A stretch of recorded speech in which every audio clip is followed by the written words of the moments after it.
역사적으로 보았을 때 욕망과 공포의 인간의 본성은 바뀌지 않을 것이며 크립토 산업은 항상 폭등과 폭락의 사이클을 반복하는 가운데 기술적인 진보를 달성해 오게 되었습니다. 그리고는 이런 다시 기술적인 진보가 다음 시장의 사이클을 낳으며 전체 산업의 대중화에 한 발짝씩 나아가게 되었죠.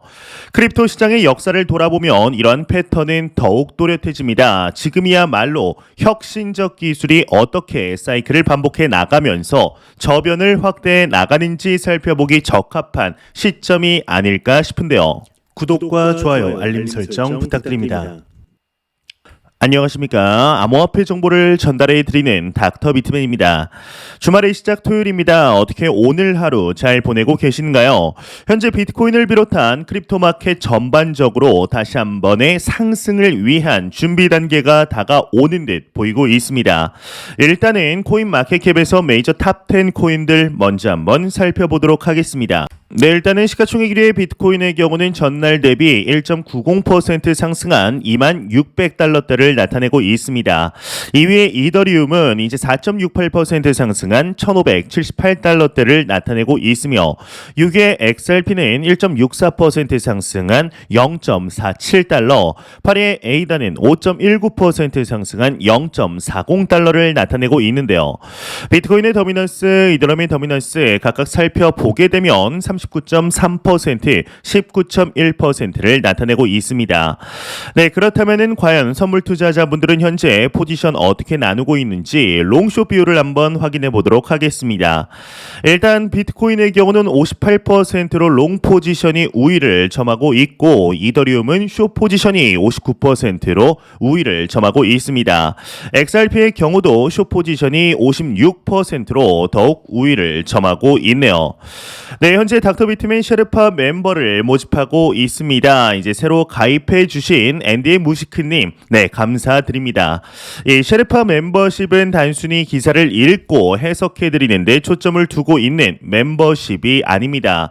기댈 데 없는 외로운 암호화폐 투자 속에 강력하고 단단한 커뮤니티 형성을 지향하고 있으며 여러분들을 각각의 크립토 셰르파로서 주체적인 투자 결정을 내리며 가상자산 시장에 대하여 나름의 해석이 가능한 수준까지 끌어올리는 것을 목표로 하고 있습니다.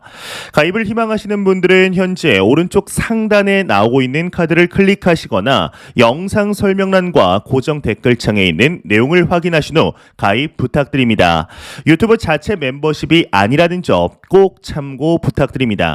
네, 현재 비트코인의 가격이 혼조세를 보이면서 이제는 상승의 때가 되지 않았을까 싶은 투자자분들 많으시리라 생각이 듭니다. 예, 일각에서는 비트코인 반감기 사이클을 예로 들면서 상승의 제한이 있을 것이라는 이야기를 하는 중에 있는데요. 현재 크립토 시장의 경우는 작년에 역사적인 상승을 뒤로하고 어찌 보면 가장 험난한 시간을 맞이하고 있다고 해도 과언이 아니지 않을까 싶습니다. 이제 전례 없던 코로나 팬데믹이라는 역사에 남을 만한 질병이 발병을 하고 설마 했던 우크라이나와 러시아와의 전쟁이 발생을 하면서 이로 인해 공급망 쇼크에 따라 원자재 가격은 널뛰게 하며 수십 년 만에 강력한 인플레이션의 위기로 인해 연준에서는 이를 잡기 위해 전례 없던 폭의 금리 인상을 단행하고 있습니다. 이 다가오는 11월 FOMC에서 75bp 인상이 아닌 50bp 인상 소식만 나온다고 하더라도 시장은 환호할 가능성이 상당히 높은데요. 이에 내년에 차라리 자산시장 투자자들 입장에서는 이 경기 후퇴, 더 나아가 경기 침체죠. 즉 리세션이 왔으면 하는 바람들이 커지고 있습니다. 네, 이 크립토 마켓의 경우는 이제 NFT 열풍이 이끌었던 간헐적인 상승장도 최대 규모의 알고리즘 스테이블 코인 프로젝트 루나 프로젝트의 실패로 인해서 이제는 머나먼 옛날 이야기처럼 느껴지는 것이 사실입니다. 이제 지난 5월 루나와 USD를 합쳐서 당시 시가총액 무려 600억 달러 규모의 자산이 증발을 하였습니다. 그리고 3에로 캐피탈이나 셀시우스와 같은 크립토 시장에 가장 크다고 할 수 있는 기업들이 연쇄적으로 파산을 하며 이는 전체 시장의 연쇄적인 유동성 경색 확산으로 이어지게 되었는데요. 이 크립토 시장은 시장은 마치 복구할 수 없을 정도로 처참히 파괴된 모습이었습니다. 지난 5월과 6월 당시 암호화폐 시장을 지켜보셨던 분들은 충분히 공감하시리라 생각이 드는데요. 정말 그때 당시는 비트코인의 가격이 당장이라도 1만 달러 아래로 떨어질 것 같은 공포감이 도사렸던 것이 사실이었습니다. 그렇다면 이제 모두 끝이 난 것일까요? 이제 결론부터 말씀을 드리자면 저는 절대로 그렇지 않다고 생각합니다. 이 역사적으로 보았을 때 욕망과 공포의 인간의 본성은 바뀌지 않을 것이며 크립토 산업은 항상 폭등과 폭락의 사이클을 반복하는 가운데 기술적인 진보를 달성해 오게 되었습니다. 그리고는 다시 이러한 기술적 진보가 다음 시장의 사이클을 낳으며 전체 산업의 대중화에 한 발짝씩 나아가게 되었죠. 크립토 시장의 역사를 돌아보면 이러한 패턴은 더욱 또렷해집니다. 지금이야말로 혁신적 기술이 어떻게 사이클을 반복해 나아가면서 저변을 확대해 나가는지 살펴보기 적합한 시점이 아닐까 싶은데요. 이 새로운 기술에 대한 사이클은 몇 가지 모델로 확인할 수가 있습니다. 일단 첫 번째로는 가트너의 과열 사이클이라는 것이 있습니다. 이 모델의 경우는 새로운 테크놀로지와 응용 기술들이 시간에 따라서 어떻게 진화해 가는지 시각적인 자료로 잘 설명이 되어 있는데 일단은 첫 번째 단계로는 혁신의 트리거다라고 부릅니다. 이 혁신적인 기술적 잠재성을 가진 발견이 이루어지면서 전체 사이클이 시작이 되게 되죠. 초기 단계 관련 개념과 이를 다룬 미디어 매체가 대중의 관심을 촉발시키게 됩니다. 대체로 이 단계에서는 사용할 수 있는 제품이 존재하지 않고 상용화 가능성도 미지수이죠.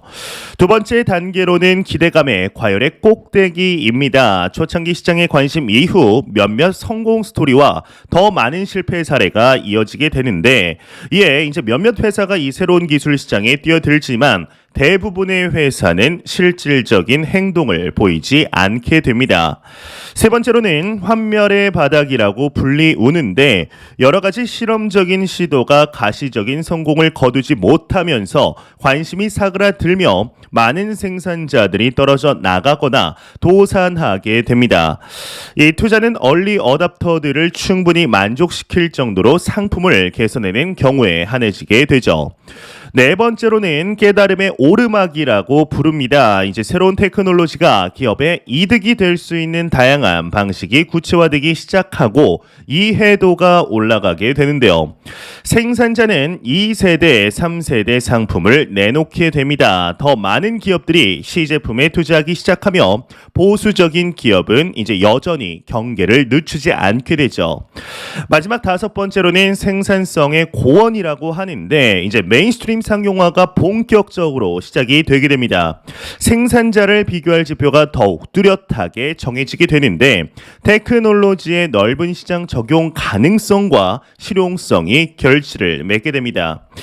이 가트너의 과열 사이클의 경우는 다소 생소하실 수 있는데 아마 지금부터 나올 차트는 많은 분들이 한 번씩 보셨을 사이클이지 않을까 싶습니다.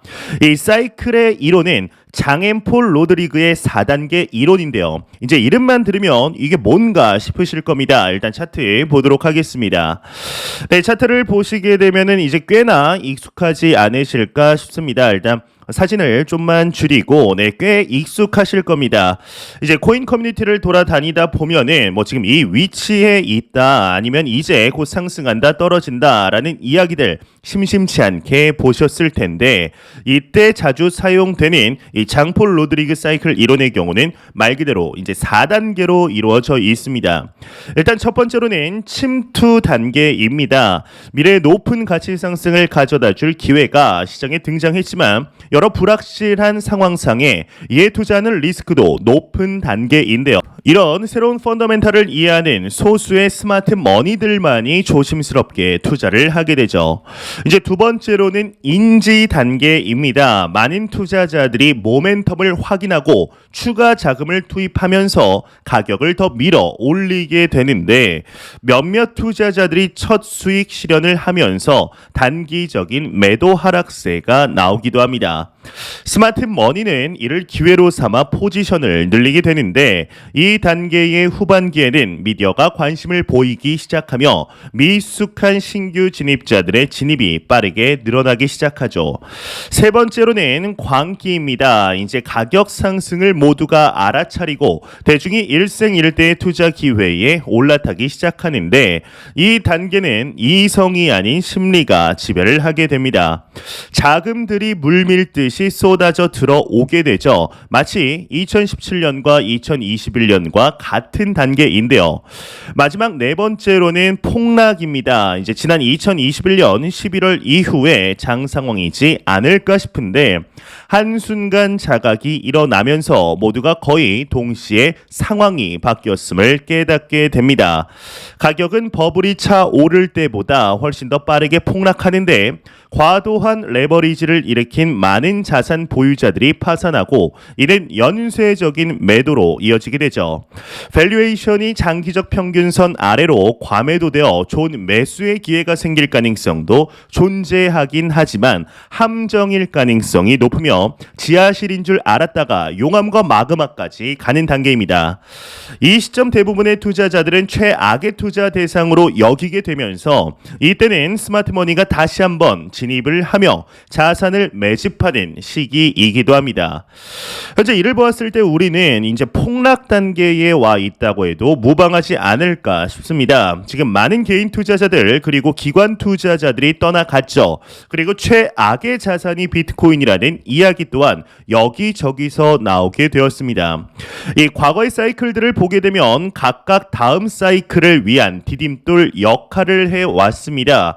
과거 2012년부터 과거 사이클에서 일어난 일에 대해서 간략하게 요약을 해보면 일단 2012년 당시 크립토 마켓에는 압도적으로 비트코인이 우세하였습니다. 매 영상마다 앞에서 코인 가격을 확인할 때 사용하는 코인 마켓캡의 경우는 이제 2013년경 설립이 되었고 설립 직후에는 30개 미만의 코인만 지원을 하였었습니다. 당시에는 비트코인이 실크로드와 같은 웹사이트에서 결제 수단으로 사용이 되었는데 이 실크로드의 경우는 마약 밀거래 등 어두운 면을 가진 온라인 암시장이다라고 보시면 될 것 같은데요. 이 실크로드의 경우는 그때 당시 비트코인을 통한 거래량이 한화 약 1조 원대로 비트코인 네트워크의 신규 사용자를 유치하는 데 큰 역할을 하였으며 가장 큰 거래소였던 마운트 곡수는 전 세계 대부분의 비트코인 거래를 담당하였습니다. 2012년 사이클이 접어들면서 새로운 코인 거래소와 신규 지갑이 많이 생기게 되는데 코인 시장이 초기 단계였음에도 많은 기업이 비트코인을 취급하기 희망하였죠. 하지만 비트코인의 보관과 관리 체계가 제대로 잡혀있지 않아서 해킹 사건이 빈번하게 발생하게 되며 비트코인 약 100만 개가 해킹을 당하게 됩니다. 하지만 이러한 해킹의 경우는 비트코인 가격에 크게 영향을 미치지 않았었는데 방금 말씀드린 실크로드의 폐쇄와 이제 마운트 곡스 해킹 사건이 발생을 하면서 2012년에서 2015년 사이클 강세장을 알리는 신호탄이 되게 되었습니다. 많은 신규 투자자가 코인에 대한 신뢰를 잃고 코인 시장을 떠나면서 비트코인 가격은 하락하게 되었는데요. 이후에 2016년에서 2019년 사이클의 경우는 코인 공개, 즉 ICO의 시대가 열리게 됩니다. 특히 2018년 신규 코인의 자금 조달 수단으로 2018년경 큰 인기를 끌게 되는데요. 당시 이름도 잘 알려지지 않은 프로젝트조차 $10,000,000 하나 약 131억 원 이상 펀딩을 받을 수 있게 됩니다. 그 결과 많은 개인 투자자는 실패한 프로젝트에 투자하면서 수백만 달러를 잃기도 하였죠.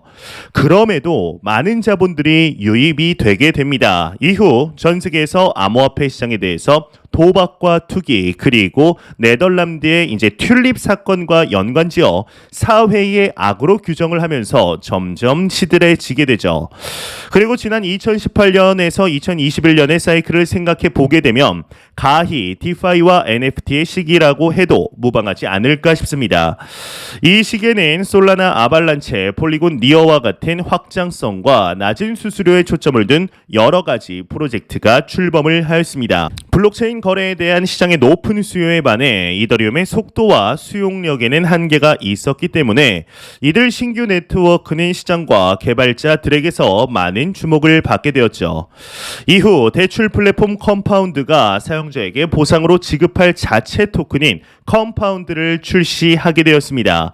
이후 디파이 썸머라고 불리게 된 2020년 여름 동안 컴파운드 등 다른 디파이 프로젝트들은 독자적 토큰으로 부양된 높은 이자를 통해 엄청난 신규 자금과 투자자들을 끌어들이게 됩니다. 이 디파이의 경우는 크립토를 활용하지 않았다면 불가능했을 크립토 실제 활용 사례에 있어 획기적인 신기원이었죠.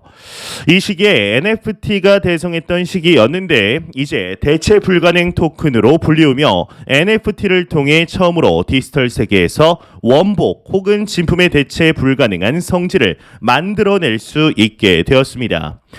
이 크립토 마켓의 사이클은 주기적으로 이제 상승과 하락을 반복하고 있습니다. 이러한 양상은 특히나 새롭고 혁신적인 기술이 개발이 되거나 도입이 되는 시기에 더 극적인 양상을 보이곤 하는데요. 이 블록체인 기술은 의심할 여지가 없이 많은 사람에게 혁신을 가져다주는 기술이다라고 확신하고 있습니다. 이 기술이 가진 무궁무진한 활용 가능성이 주는 투자자들의 기대 심리의 변화에 따라 지난 몇 년간 크립토 시장은 극적인 상승과 하락을 반복하고 있습니다. 인간이 지닌 탐욕과 공포라는 근본적인 심리는 절대로 변하지 않을 것이며 앞으로 다가올 미래 또한 상승장과 하락장이 반복이 될 것으로 예상하고 있는데요. 많은 기업가들과 개발자들의 경우는 지난 패턴을 보며 이번 하락장이 다음 상승장을 대비해 견고한 기반을 다질 수 있는 준비 시기로 보고 있습니다. 이 시장은 절대로 단기적인 시각으로 볼만한 시장이 아니라는 것을 꼭 인지하시어 본인만의 투자 철학과 색깔 그리고 이 시장이 계속되는 변화를 관찰하며 머지않은 미래에 다가올 상승장에 대비하는 것이 가장 중요하지 않을까 싶은데요. 네, 매 영상 말씀드리지만 절대로 단기적인 시각이 아닌 장기적인 시각으로 또한 오랜 시간 동안 함께할 수 있는 여유 자금을 통하여 투자를 진행하시길 진심으로 바라보겠습니다. 제가 준비해온 소식 여기까지입니다. 영상 도움이 되셨다면 구독과 좋아요 그리고 광고 한 편만 처음부터 끝까지 시청 부탁드립니다. 이 채널은 오직 광고 수익으로 운영이 되게 됩니다. 항상 영상 시청해 주시는 시청자분들, 구독자분들 너무나 감사드립니다. 오늘 남은 시간 잘 마무리하시길 바라면서 저는 다음 영상으로 더욱 도움이 되는 영상으로 찾아뵙도록 하겠습니다. 지금까지 닥터 비트맨이었습니다. 감사합니다.